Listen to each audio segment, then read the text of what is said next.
I'm Huon Hooke, and this is The Real Review.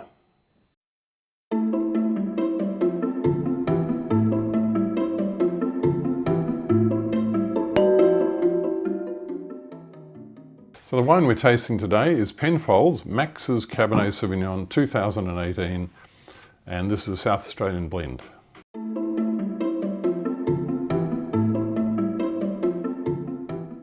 So, Penfolds. What can we say about Penfolds that hasn't already been said a million times? Of course, it's absolutely second to none in the pantheon of great Australian wine companies. The range of astonishing quality wines that they produce is, there's no parallel in the country. It starts, of course, with Grange at the top, nearly $1,000 a bottle, and then cascades down to many levels of price and style to Coonaunga Hill, which is under $20 a bottle these days. You might recall that Bin 28 Kalimna Shiraz and Bin 128 Coonawarra Shiraz, which were both begun in the 1960s, have been gradually moving up in price and in quality. So now they're about $50 to $60 a bottle. And that upward movement left a gap in the hierarchy of Penfolds. So about 4 or 5 years ago, they created the Max's range to fill that gap. And who was the Max they were referring to? Of course, there's only one Max, Max Schubert, who was the chief winemaker at Penfolds for about 27 years, up until about 1975. And Max Schubert was quite simply a winemaking genius. He established a great number of the most famous Penfolds wines during the 1960s. So there was 50s and 60s. So Grange, Bin 707, Bin 389, Bin 28, Bin 128, and finally McGill Estate, which was one of his last creations. And they've named this range of wines after him. They're not expensive, they're $35, they're very affordable. There's a Cabernet Shiraz, a Cab Shiraz blend, and a Chardonnay. There may be others that I'm not aware of, but those are the ones. And we decided to use the Cabernet. I thought it was very good value for money.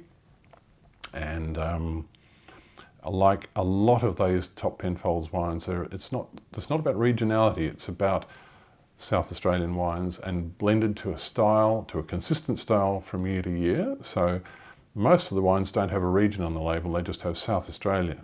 Coonawarra to Rattenbully to Padthaway to Bordertown, all of those regions are in the southeast of South Australia, and they're all regions where Penfolds takes a lot of fruit for wines of this level.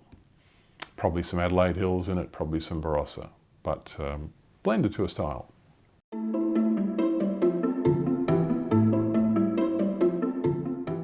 So what does this wine taste like? Well, I said that Penfolds blend to a style, and that's pretty much the legacy of Max Schubert. He didn't just create all those great wines, he created the style of Penfolds as we know it today, and there's a bit of that style in everything that they do.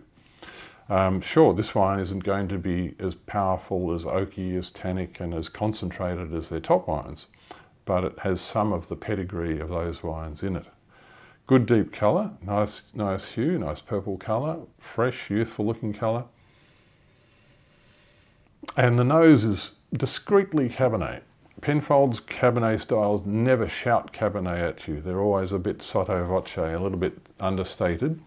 It's definitely, you can pick it as Cabernet in a blind lineup, but it doesn't shriek Cabernet. It doesn't have any of the green leafy characters.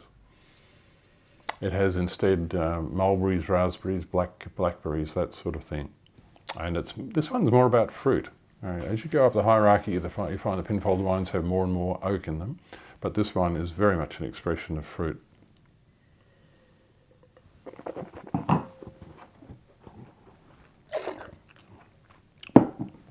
And the palate, nice and intense, refreshing, lovely cassis varietal flavour, good length of palate. It's not a try-hard wine, it's not extracted, it's not tannic, it's not oaky, it's not heavy. It's got great drinkability to it, and I think that's really what people want at that price level. So I think this is very good value at $35. It's often discounted as well, so you can find it quite a bit cheaper than that if you hunt around.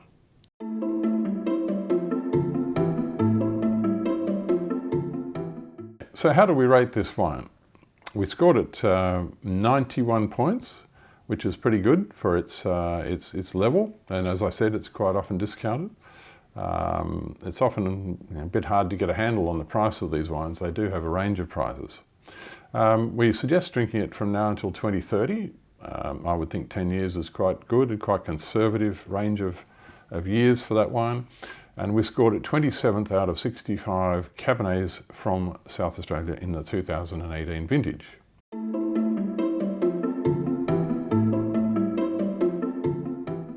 The winemakers have suggested rack of lamb with roasted winter vegetables. Oh, they've given us two possibilities. Beef cheek with soft polenta and mushrooms. Sure, both of those things would work very well. In fact, just about any red meat dish goes well with a wine like this, and a lot of cheeses do as well. I would simply add that if you made a clever little reduction sauce out of boiling some of the wine down and adding some beef stock to it, serve the same wine in the sauces as you have in the glass on the table, that adds a little extra synergy between the food and the wine experience. So cheers to that.